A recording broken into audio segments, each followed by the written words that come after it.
welcome you once again to another segment of Shepherding with Joy with the elders from the Cedar Grove Church of Christ. Today, continuing our study from Psalms 119, such a rich study. I want to look at a couple of verses if we could. Now, I'm going to read those and then we'll have some comments and explore those. Let's look at verse 15 and 16 of Psalms 119. It reads, I will meditate in thy precepts and have respect unto thy ways.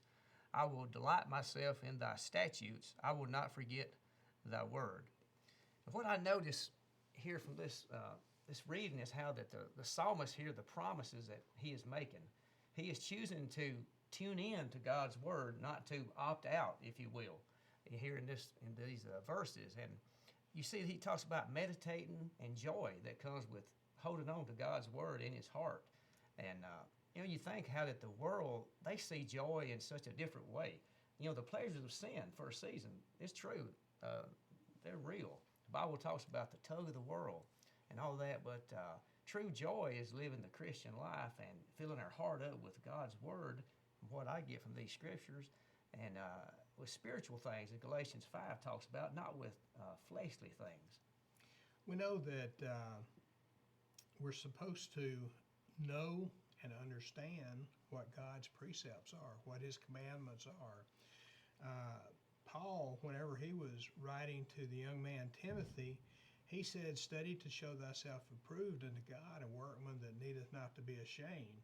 And that's what we as Christians need to do today. We need to take those things that we study, that we meditate on. And meditation is not just a glancing of it, just a casual reading of it, but it's going back over and over again, looking at other verses and seeing how they apply to what we're looking at. And then we hide it in our heart. We bury it down deep to where that is our manner of life. It's what we as Christians live by, and then our light can shine before others. That's all true, and thank you so much for those comments, Brother Richard. And with those thoughts, we think about in closing how that there's wisdom, so much wisdom in what we read here, in filling our heart with God's word instead of filling it with worldly things. Because when we do so, there's true joy and there's eternal reward for that when we walk in agreement with God instead of contrary to God, as the world mostly does.